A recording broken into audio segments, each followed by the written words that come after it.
Well, it's Thursday at the range, and I guess it's kind of 223 Varmint day, because here in the gun case I've got two 223 Varmint rifles, I suppose, by name anyhow. And one of them is that Bushmaster Varminter that I showed a while ago, and then below it is that Howa 1500 Varminter that I showed in a recent video. So there's two goals for today. First, the Howa 1500, I want to get it sighted in. I did do a bore sight at home in the backyard. I'll touch that up here just to make sure I've got a reasonably good bore sight on it. And then I will also try to print a couple groups with it and see how that goes, and some velocity testing. So that's the first order of business. And the second thing is for the Bushmaster Varminter, the same ammo that I shot the last time out, I'd like to run some over the chrono and see where I'm at as far as what those powder charges are giving me and what I might do to optimize that. It printed some pretty good groups. We'll see if we can repeat it. You never know. Sometimes you come out to the range the next time and things change. So the Howa here, we put the Leupold bases on there. I ended up with the medium height gloss rings. It's a Leupold BR-36X scope. As I said, I bore sighted at home the best I could with only about 25 yards available in the backyard. I did what I could, and we'll work on it a little bit here. I put a nice bright dot down there on the backstop, and I'll take a look at that through the bore and see how I'm lined up. Have the 6-18 Vari X2 on the Bushmaster Varminter still. That should be pretty close to being sighted in as we left it the last time out. I'll shoot both rifles off the Harris bipod over there. That's how I would plan to field either one of these rifles if I took it out to shoot at woodchucks or prairie dogs or who knows what, maybe even targets. It'd be fun to shoot it prone off the ground with the bipod. So I'll continue to shoot them both that way. We won't use a full rest and bag setup. I'll use a rear squeeze bag and the bipod on the front. That'll give a pretty good simulation of what I would have out in the field if I was using these rifles for what I view to be their intended purpose. Chances are they'll mostly be shot on the range as target rifles, so we might evaluate from there. And I doubt that this BR-36X will stay on this rifle. I put it on there because it was free. I shouldn't say free as in free as in it wasn't mounted on a different rifle, so it was a good candidate to throw on there to see how the rifle shoots. So I'll get the 1500 on the bench in the sight vise to get a good bore sight on it, and I'll see you in a minute.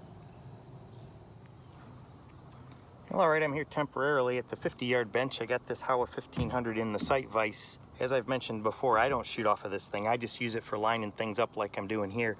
I got a nice, I don't know, about a 2-inch bright orange target spot down there, and I'll take a look through the bore and make sure everything's centered up on that. I think I'm probably pretty close because I did this in the backyard at home, so shouldn't take too much to get it pretty close. Try to make the circles in there concentric. That's the tricky part. That's not bad right there. And then see what I've got through the scope. Yeah, not bad. I have to adjust the parallax here. Unlock the front ring, turn this one back. We'll trust it and go back to the 50-yard setting and see how close it really is. These BR-36Ds have a lot of twist. That still needs a full another turn before it really says it's set for the parallax at 50. Right there, I think that's it. See how it looks.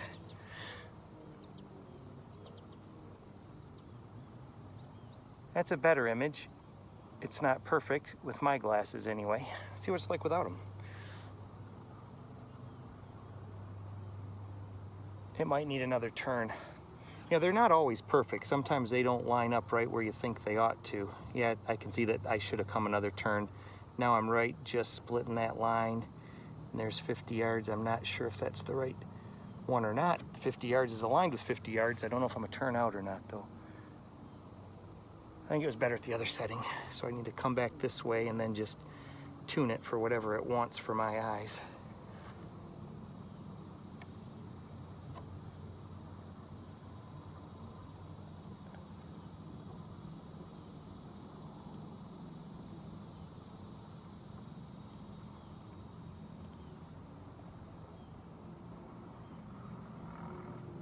Oh yeah, that's looking good.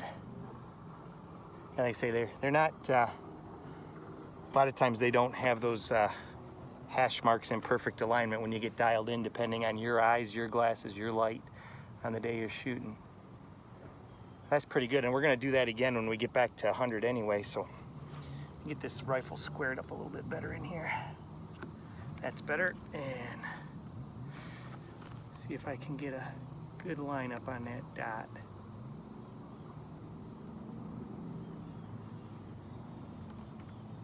Bring that muzzle down a little bit.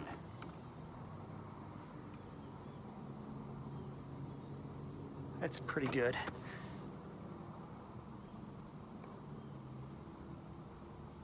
All right, that's lined up. I need to, my reticles are right and low, so I need to dial right into it to bring the reticle over to the target.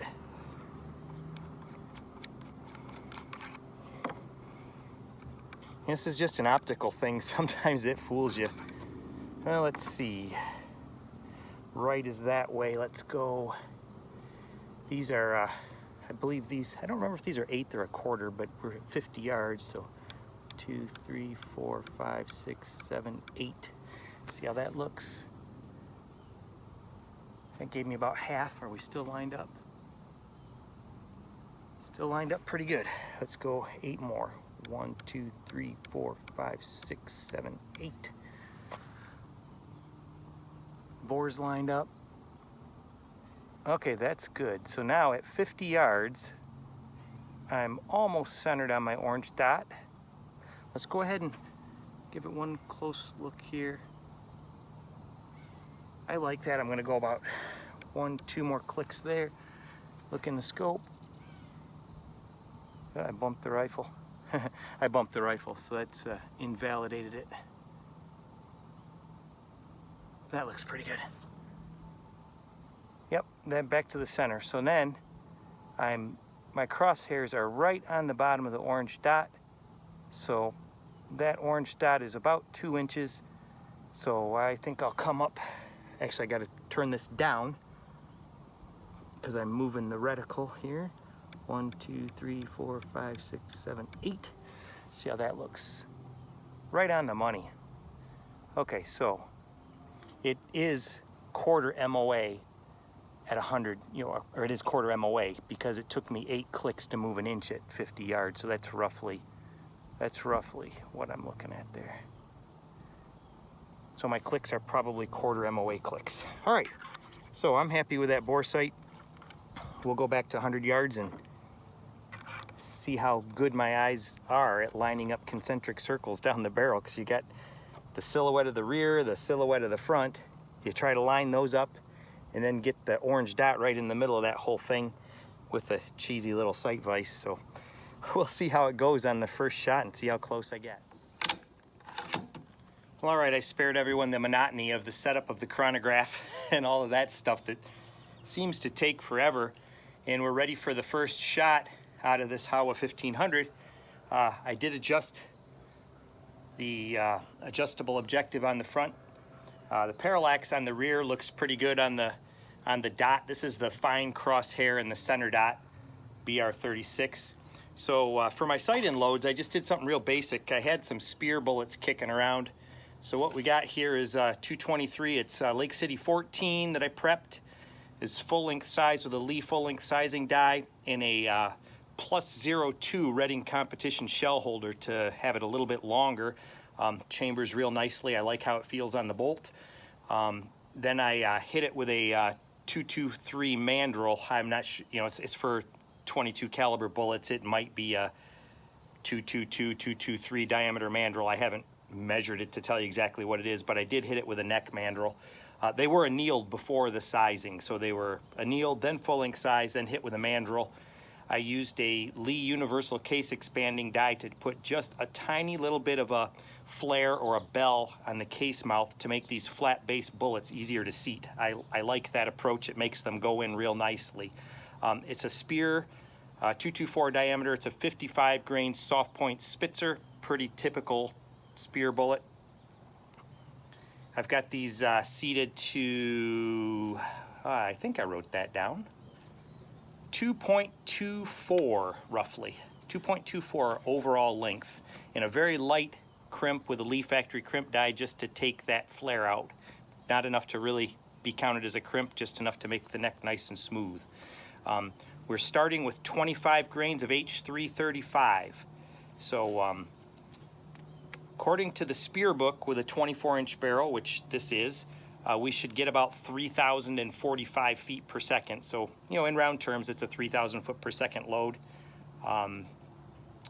Pretty standard stuff. I don't have a lot of them. I only loaded 21 of them, or excuse me, 11 of them, just to get this thing sighted in and to get some initial velocity testing with H335 out of this barrel.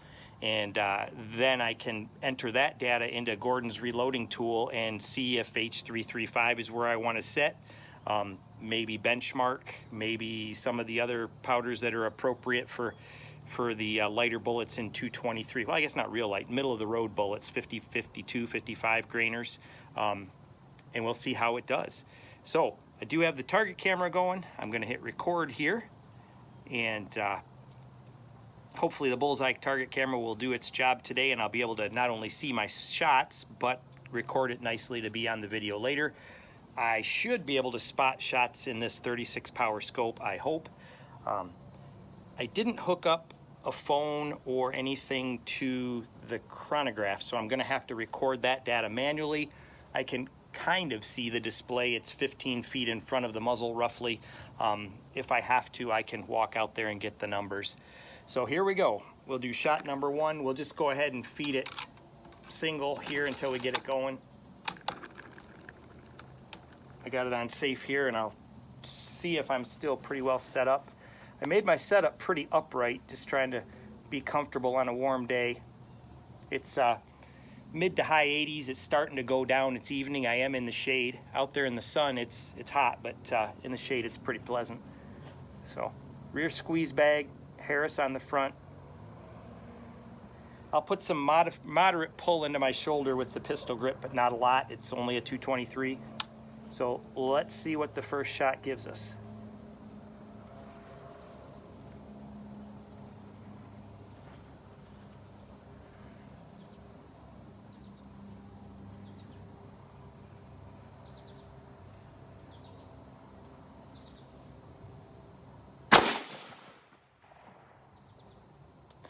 Okay, we are well left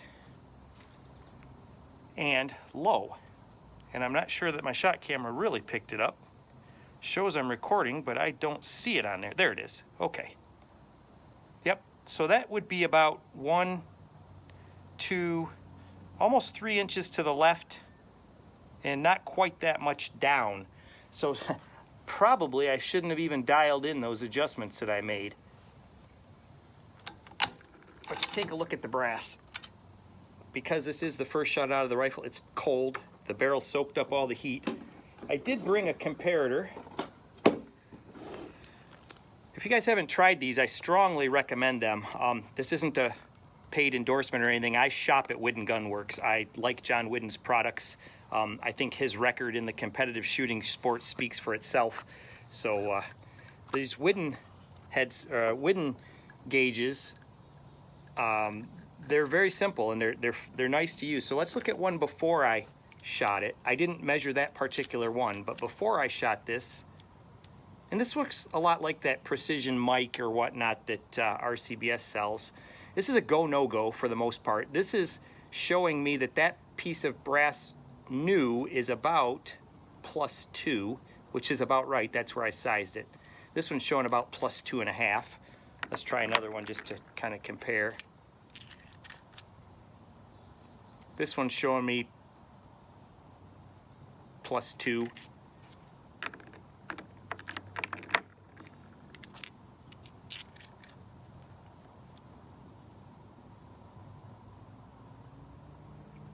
About +2.5. So I'm, my sized and loaded ammo is sitting around SAMI +2 or +2.5. Like any of these other comparators, if you have a burr or something, your measurement's null. So you call a spade a spade. It's a reference. It's a comparison between one and another. But they're just marked with the measurements, SAMI plus or minus. So it's just a relative thing. So now let's look at our fired piece of brass. It's got absolutely no signs of any markings on it.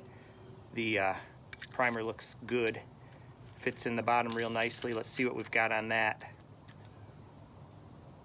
It didn't grow at all. This one actually is showing about plus, you know, if I interpolate about plus 1 1/4, it's not that accurate. I mean, it's to say it's halfway between the two lines, that's fair to call it a half, but I'm not sure that really means a lot, but the brass is not growing crazy. So let's go ahead and measure this one right from the get-go. Again, this is showing 2.5 on this right now as it sits in there, you know, and you're measuring off the shoulder. So this does have a bevel in here that contacts the shoulder. You're measuring off the shoulder. So if the shoulder changes shape, if the chamber is a little bit different than this, you're going to change the measurement. So it's, on the first firing especially, it's not tremendously accurate because this is what it is. It goes in there, you fire it, it blows it out. It could be a different shape. It's not like it just gets longer. It could be making the shoulder steeper or shallower. That will affect the measurement. So, you know, this is all just a reference to make me see that this thing isn't blowing brass out of shape.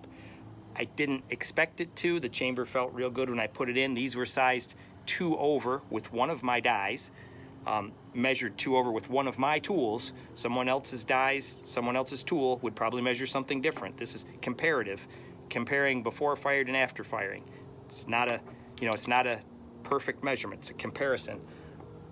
I sized these and fit them in the chamber, and you know, you get just a little bit of pressure on close, so I knew they were pretty good. So this one's 2.5. Let's run it and see what it changes, and that'll kind of give us an idea of if our sizing is going to be somewhere close. Now granted, on this after it's fire formed, it's going to be different, you know, so that I'll probably look at this again and we'll see how much to size bump, whatever you choose to do after the next firing. Wow, that was a little long-winded. I just want to make sure that everyone understands that that's just a comparison. It's not saying that it actually grew this much or actually whatever. It's just that I got one measurement before and one and after. I'm comfortable with what I saw as far as changes in the brass.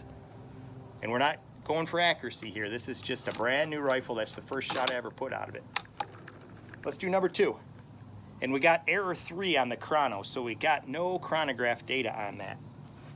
Probably because we're in the shade. So one of my primary goals for today was to collect velocity data on this. I may not get it, but we'll at least get it sighted in if nothing else.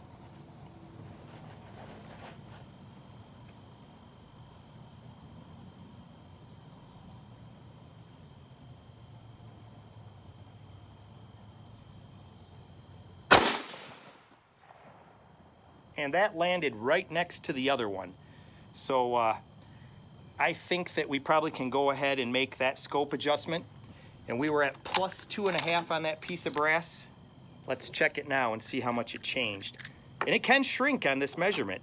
Like I said, if the shoulder just changed, like let's say my shoulder was, you know, at this angle and it's bumping into the chamber, and after but the chamber is really at this angle and it blows it out, you know, one way or the other, you could get a shorter measurement after fired. So it's all just a reference. And it didn't change at all. It's still showing right about 2 1/4. So my fit must be reasonably good because the measurement with my tool is the same before and after. So you look at the shoulder, I don't see anything at all that I dislike. Now this brass is pretty soft because I did just anneal it, so it's probably taking the shape of the chamber right on the money. I don't think I need to waste any more of my time measuring rounds. I think that they're fine. Okay, so in looking at where those are, it looks to me like I need to do one, at least 2, 2.5 or so to the left. Scope caps.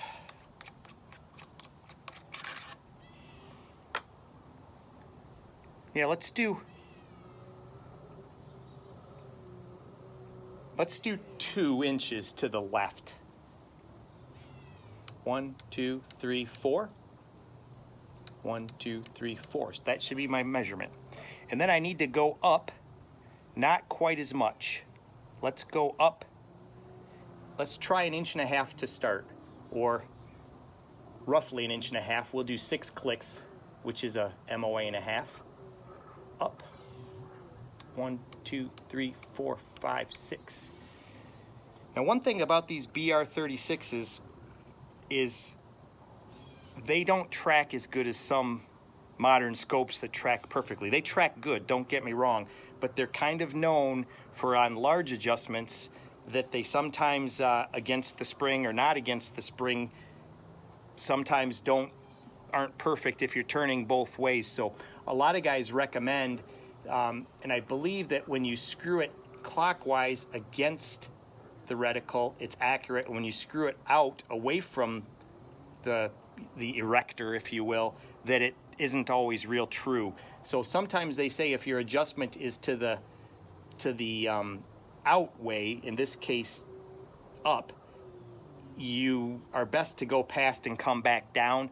We're not going to worry about this today. We're at 100 yards, just sighting the thing in. We'll see how our movement worked. And maybe at some point I'll do a tracking test and see how it does. This is the D model, which they did change how the erector is sprung. And there are also modifications where they add an external spring to add pressure to the erector back the other way against the adjustments. But I think this is going to work just fine for my purposes. But I, you know, as good as the glass is on these and as crisp as the reticle is, they're a little bit fussier than some modern things that track extremely well. I'm real happy with it so far, but I picked this one up used, and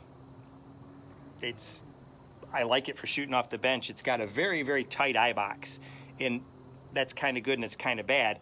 Off the bench it's good because to see through the thing you have to be in the right position, and that kind of synthetically makes you be in the same position every time just because you can't see out of it if you're not. So it's almost impossible to mount the rifle tremendously different each time. I think that's a positive. All right, let's go for shot number 3, and hopefully I'm gonna go ahead and stay on this orange spot and see if I can get one up in there. Did we get a velocity? We did. Does anyone want to take a guess on what the velocity is? I said it was estimated to be 3045. That's what the book predicts. And what I have on the chronograph is 3041. I don't think I've ever had one come that close. Let's see if I can get another reading. So let's write it down. Shot number 1 was an error. Shot number 2 was 3041. I guess since that number is close to what we expected it to be, we'll just believe it. If it was a long ways off, I guess we'd call it a flyer or a outlier. That's how chronographs work. They're accurate when you want to believe them. They stink when you don't want to believe them. Okay, let's see what shot number 3 does.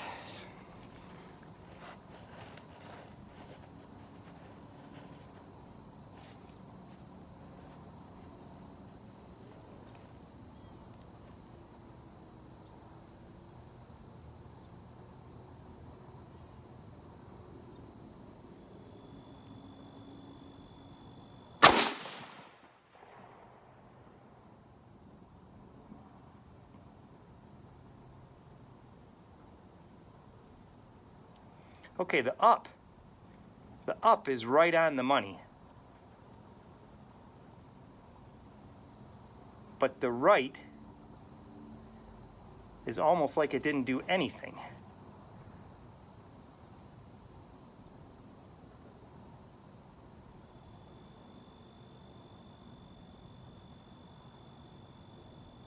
That's pretty interesting. Let's shoot another one and see what happens.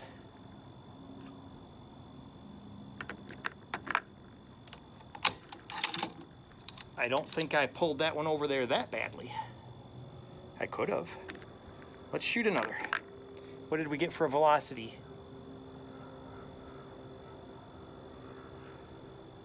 That might be one of those ones that we decide we're not going to believe. It says 3151.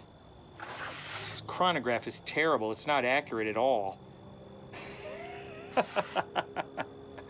Or that really was that much faster. Or the light is just terrible and it's not getting a good reading.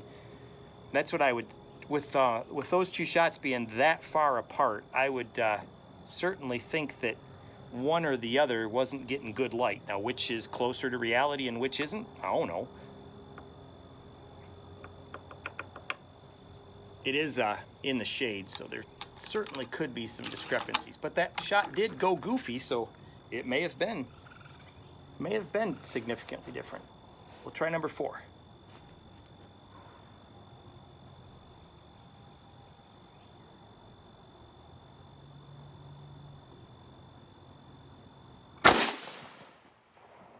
Okay, so that shot is up with that shot number 3. So it's almost like it ignored my right. 1, 2, 3, 4, 5, 6, 7, 8. Maybe it isn't tracking very good. That would be awful if it was doing that bad. Or maybe I bought a dud scope.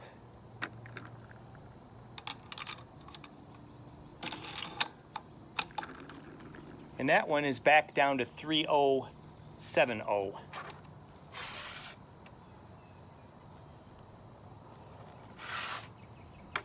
All right, let's see what happens on this shot.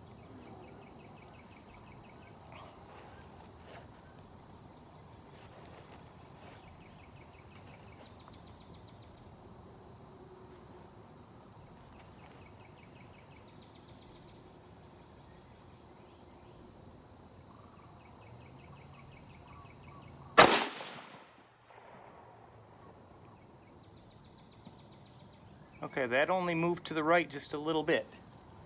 Let's give it a lot. 1, 2, 3, 4, 5, 6, 7, 8. And we are screwing out, not in. So that could be, the things that I've read could be true. My phone decided it was gonna power off on the camera. I'm sure it's still recording. Yep, okay, so there's my 3 shots up there.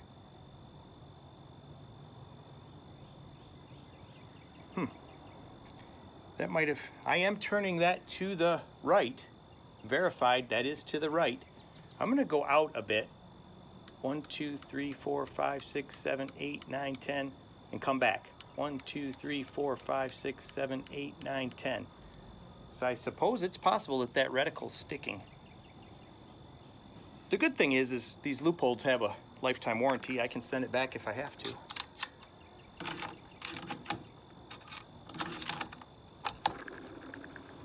Okay, let's see what happens.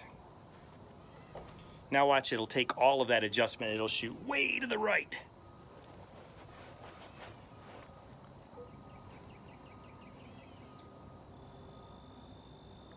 Or maybe it's working just fine and I'm doing this just for entertainment value. I wouldn't do that.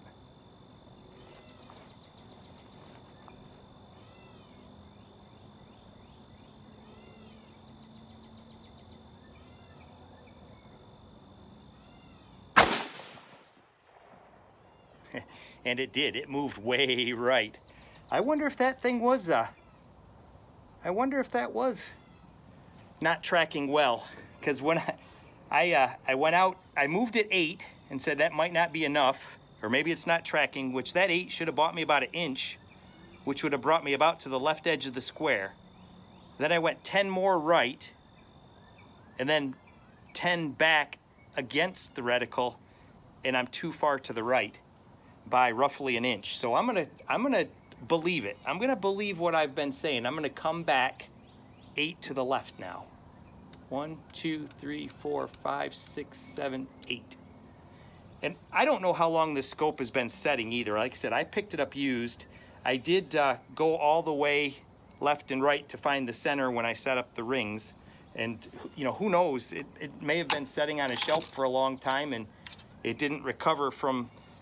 When I brought it back to the center, I wonder which way I went. If I went pushing in to the stop and then backed it out away from the stop, it's possible that it hadn't caught up. You know, maybe by making that big adjustment, it wasn't there. Very interesting. I'm glad I talked about it first because it was a little bit expected. That one was, the velocity was back up again, 31.25. So I don't think that this velocity data is going to be very useful. Whether it's accurate or not, it's not going to be very useful. All right, so let's see what happens now.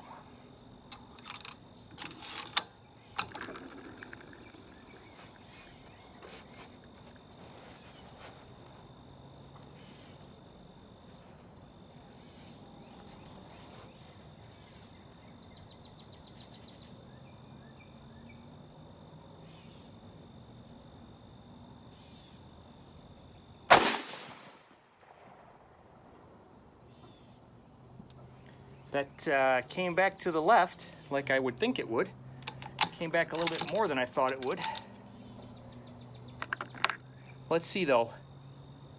I did 8. I only needed an inch and I put in 8, which is 2. Yep, so it went exactly where it should, more or less. Okay, so let's go 1, 2, 3, 4. That's where we should be. But I'm backing out, so let's go 4 extra. 1, 2, 3, 4. And then let's go back in. 1, 2, 3, 4. And let's see what happens. Did we get a velocity? 3090. So I would guess that that first shot was certainly well low. The others have come up a fair amount. 3070, 3090, 3125, 3151. That 3041 is certainly way down low. But I say we don't have great light here. I don't know what to believe. The data is not very valuable.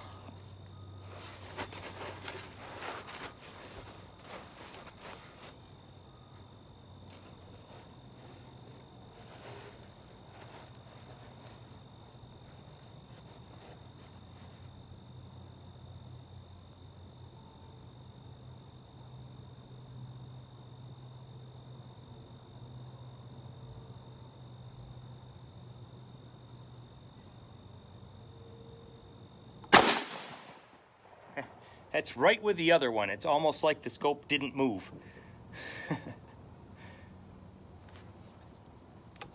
Let's shoot another. Shoot a few with no change. And that was 3135.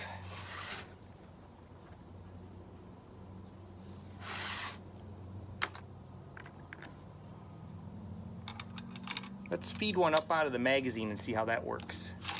Oh, it worked real well. Worked real well.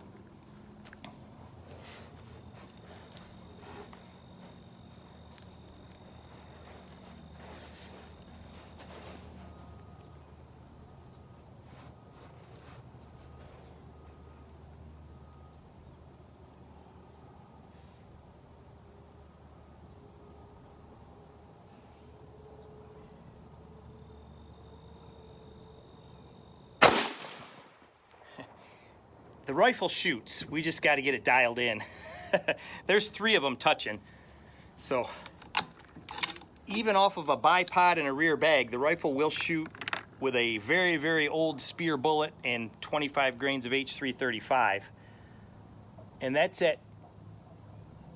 also 3135. I don't know if it didn't pick one up, if it's, or if it actually had one that read the same, I don't know.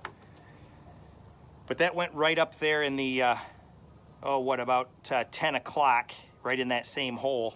Let's shoot the last 2 in the same way and see what happens. And I'll go ahead and do these 2 out of the mag.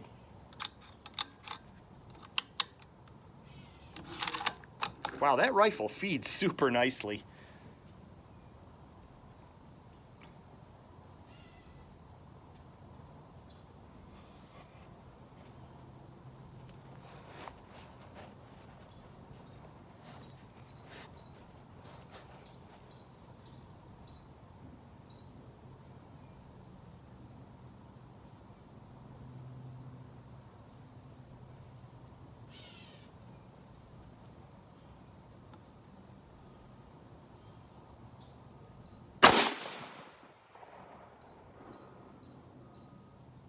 I think that one went right in there too. Did you guys see it hit?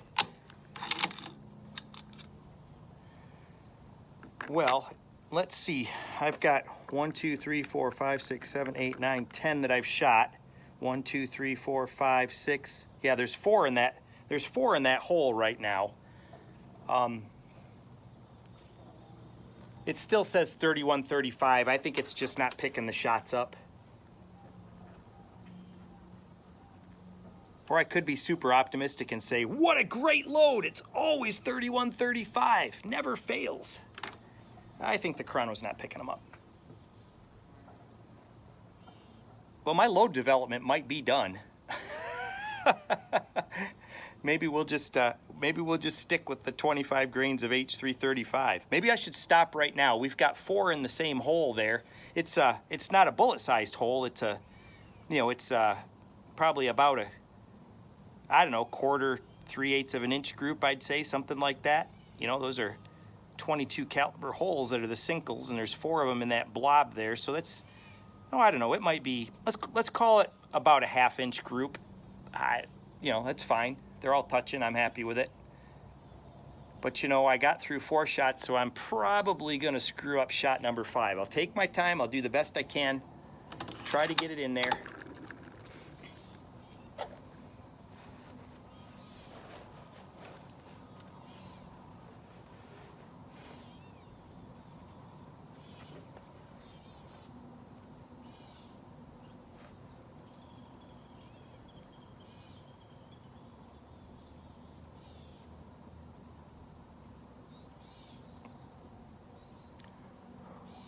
No pressure, man.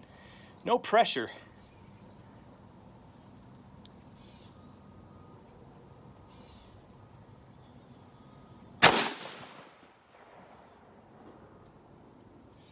I like the hold and I got it in there. It's a little bit on the left edge of it, but I did get it in there. Okay, well, I can live with that. Did we get velocity data on that one? Oh man, it's 3135 again. What a great load. It's awesome. It shoots a 1/2 inch and it always shoots 3135.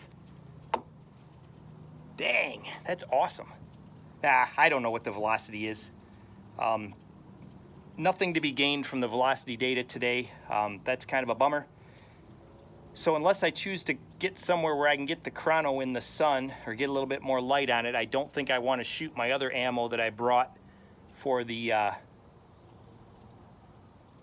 Bushmaster Varminter, because that's specifically been saved for velocity testing. So, but I don't like what I'm seeing on the scope tracking on this. Maybe it's just because it's been sitting around. I'll have to do a little bit of reading, but when I stopped moving it, everything shot great. So it's not like it's loose. It's it could be that it isn't moving against the corrections, and I'm out of ammo for this rifle for today. I don't think I brought anything extra. I think I only brought the stuff that was geared for the Bushmaster.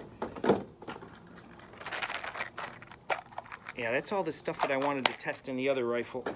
So, but no, it seems to, this Howa Varminter seems to like that spear bullet, and it seems to be happy enough with that powder charge. I wish I would have gotten valid velocity data to learn something from it, but hey, you know, I'll take it. It's not quite sighted in. I need to come roughly 3/4 or an inch to the right, but it's on the paper and it's grouping, and I can't complain about that. So let's go ahead and go down and take a look up close. We'll take the tape measure. I didn't lose it this time. It's not in my pocket. It's right here. Take the tape measure down and see what that group really looks like up close. Well, I was walking down range and I noticed these deer tracks, and this one looks like it can turn pretty sharp. Okay, there's our sight-in target for that Howa 1500 Varminter. 1, 2, 3, 4, 5, 6, and then the other 5 makes 11. I can't complain about that, especially with a cheap spear bullet. You know, if we look at that, you know, that's try to get to the center of the 2 bullets roughly. I guess it's less than a 1/2 of an inch. I'd be willing to call that, if we try to catch what would be the middle on the 2 that look to be the furthest apart, it might be 3/8 or so. If we, let's see, I got the 3 inch lined up about where I'm kind of looking at the millimeter side, sillimeter side. About yeah, it's maybe 5/16. Oops, I'm not viewing very good there. It might be 5/16 even. It's somewhere between 5/16 and 3/8 for those 5 shots. You know, for a rifle that I've put 11 shots out of and a cheap spear bullet and a guess at a powder charge off of a bipod and a wiggly rear bag, I can't complain about that. Now granted, a good piece of glass, a 36 power clear scope with a fine reticle and a dot in the middle that I could, you know, I could tell where I was here, and it was, you know, you can see, so that certainly is a big help. I had made a couple targets with the bench rest stamper. I have a rubber stamp that makes that, and I'm not sure if these are going to be dark enough. You know, the rubber stamp isn't doing quite as good as I'd like it to, so I touched these up a little bit with a Sharpie, but you know, I didn't even look at them through that scope. I was too busy working on this sight-in target over here. So I think what I'm going to do is I don't want to shoot that other ammo because I want to chrono test it, and that's not working for me right now, so I'll wait until I can get it out in a little bit better light. It's starting to be evening time here, and the sun's behind the trees just about everywhere where I would set it up. I mean, you see the tree line there, and the sun's behind up there. Back towards the bench, just about everything's shade. You know, the sun gets down there. There is some areas with light that I could shoot some over the chrono, but I wouldn't, you know, I'd have to get out another bench and everything, and I'm kind of feeling a little bit too lazy to do that right now. So I think what I'm going to do is pack this stuff up, maybe shoot. I brought a couple other little things to shoot, but this video is getting really long, but I might just wrap it up. One of my friends is playing some live music at a local place. I might just go get an adult beverage and watch the live music, have a sandwich. That might be a good way to spend the rest of the evening. And boy, I was telling everybody yesterday, my son headed up to college at Michigan Tech in Houghton, Michigan, way up in the Upper Peninsula. So I'm going solo now, so that's an adjustment. But we'll spend some time at the range. We'll spend some time flying the plane. Keep busy, and everything should be good. But once again, got that nice little group there out of the last 5 shots out of that Howa 1500 Varminter. I feel pretty good for picking that rifle up. I've got a lot of those Spear 55 grain SP Spitzers, and I got a lot of H335 CCI 400s, so I think we might play with that for a little while. Mess with that scope a bit, see if I can get that tracking, and that's about the size of it for now. I'll catch everyone in the next video. Thanks for watching. We just passed 500 subscribers on the channel. I like to thank everybody that watches my stuff and comments and has subscribed. I really appreciate it. Hey, look, maybe that's the deer that made the deer tracks. I think it is. It's trying to get away.